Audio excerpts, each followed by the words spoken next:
মজিদ যেমন এভাবে মোনাজাত করতে করতে মোহাম্মদনগর গ্রামে প্রবেশ করেছিল, তুমি যদি এই ভিডিওটা ভালো করে না দেখো, লাল সালু উপন্যাসের মধ্যে তো বড় উপন্যাস শেষও করতে পারবে না, আর পরীক্ষার আগের রাতে মোনাজাত করেও লাভ হবে না। তাই স্টুডেন্টস, এই ভিডিওটা দেখো। এই ভিডিওতে আজকে আমরা এমন ছড়া টপিক নিয়ে আলাপ আলোচনা করব যার মাধ্যমে আমাদের লাল সালু উপন্যাসের যাবতীয় ডাউট ক্লিয়ার হয়ে যাবে। নাম্বার 1, নাম্বার 2, এই উপন্যাসে যে মূল ভাব রয়েছে, মূল ভাব নিয়ে একদম পুরো একটা আইডিয়া পেয়ে যাবা। আর নাম্বার 3, কোন কোন জায়গা থেকে সিকিউ আসতে পারে সে সম্পর্কে আইডিয়া পাবা। তাহলে চলো দেরি না করে এখনই শুরু করি। প্রথমেই আমরা আলাপ আলোচনা করব ধর্মকে পুঁজি করে ব্যবসা করার যে বিষয়টা আছে। আমরা যদি পুরো লাল সালু উপন্যাসটার ভিতরে তাকাই, দেখতে পাই যে এখানে আমাদের যে প্রধান চরিত্র মজিদ রয়েছে, মজিদ কিন্তু ধর্মকে পুঁজি করে ব্যবসা করা শুরু করে। দেখা যায় সে মোহাম্মদনগর গ্রামে এমন একটা মাজার আবিষ্কার করে যে মাজারের ব্যাপারে কেউই জানতো না, এবং তারা বলতে থাকে যে এই মাজারে যিনি শুয়ে আছেন তিনি একজন কামেল পীর। তাকে যে এভাবে মোহাম্মদনগর গ্রামের মানুষেরা বঞ্চনা করছে বা তাকে হলো কোনো তোয়াক্কা করছে না, পাত্তা দিচ্ছে না, তার এরকম একটা মাজার রয়েছে এটা নিয়ে কেউ জানেই না, তার মানে তারা হচ্ছে কি একদম আল্লাহর কাছে অনেক বড় গুনাহগার হয়ে গেছে। সে এই যে মজিদ রয়েছে, এই মজিদ স্বপ্নযোগে বেসিক্যালি আদেশ পেয়েছে আসতে এখানে, এবং এখানকার মানুষদেরকে ভালোভাবে গাইড করতে এবং ধর্মের বিষয় শিক্ষাদান করতে। এই জায়গা থেকে বেসিক্যালি মসজিদের যে ব্যবসাটা শুরু হয়, এবং এই ব্যবসার প্রধান জিনিস থাকে ধর্ম। এর পরের যে বিষয়, এখানে আমরা দেখি নিজের অস্তিত্ব বাঁচাতে লড়াই করা। এক্ষেত্রে আমরা দুইটা বিষয়ের দিকে লক্ষ্য রাখবো। প্রথমত, আমাদের মসজিদ যেই গ্রামটাতে ছিল সেখানকার মানুষেরা খাদ্যের অভাবে ভুগত। তাদের ঠিকঠাক মতো শরীরে কাপড় থাকতো না, তাদের পেটও ভরতো না। তারা যদিও ধর্ম নিয়ে অনেক কিছু জানতো, কিন্তু তাদের খাদ্য থাকতো না।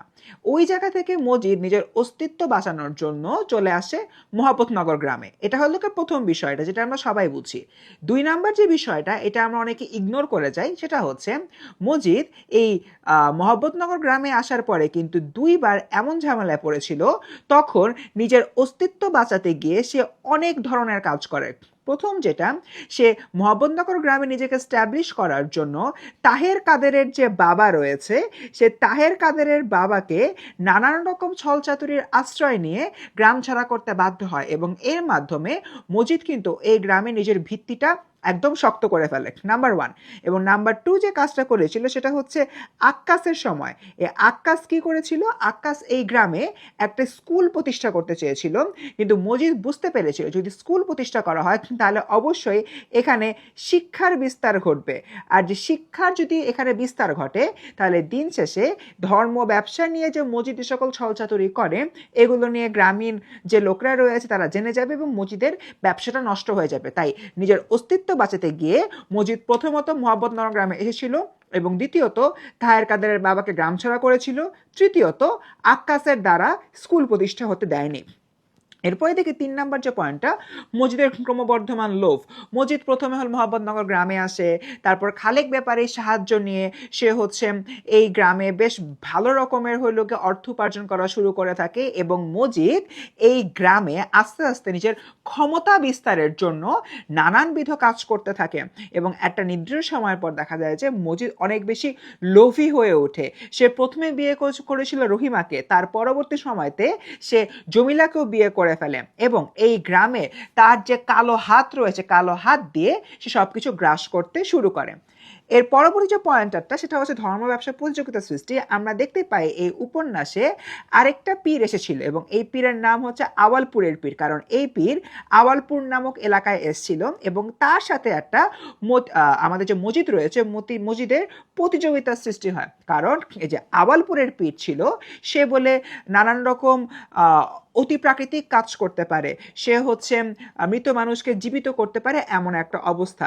তাই সবকিছু মিলিয়ে দেখা যায় যে মসজিদের ধর্ম ব্যবসাটা প্রতিযোগিতা সৃষ্টি হয়েছিল, কিন্তু পরে যে আওয়ালপুরের পীর রয়েছে, আওয়ালপুরের পীরের নানান রকম বিষয়কে কেন্দ্র করে মসজিদ বুঝিয়ে দেয় এই আওয়ালপুরের পীর গিয়ে ভণ্ড, আর মসজিদ গিয়ে রিয়েল পীর। তাই পরবর্তীতে মসজিদের সাথে যে আওয়ালপুরের পীরের একটা প্রতিযোগিতা ছিল সে সম্পূর্ণরূপে নষ্ট করে ফেলে। এরপর 5 নাম্বার যে পয়েন্টারটা, রহিমা ও জমিলার বৈশিষ্ট্য। আমরা জানি এই যে রহিমা রয়েছে, রহিমা হলো মজিদের প্রথম স্ত্রী, আর যে জমিলা রয়েছে, জমিলা হচ্ছে মজিদের দ্বিতীয় স্ত্রী। এই রহিমা আমাদের মহব্বতনগর যে গ্রামটা রয়েছে, মহব্বতনগর গ্রামের প্রত্যেকটা মানুষের প্রতিনিধিত্ব করে। তার কারণ রহিমা হচ্ছে স্বাস্থ্যের দিক থেকে অনেক শক্তি সমর্থ থাকলেও দিন শেষে তার মানসিক দৃঢ়তা ছিল না, এবং সে আমাদের যে মজিদ রয়েছে, মজিদকে প্রচণ্ড রকমের ভয় পেত। তার বিপরীতে এই যে আমার জমিলা রয়েছে, জমিলা আসলে এরকম ছিল না, এবং জমিলা কিছুটা স্বাধীন চেতা ছিল।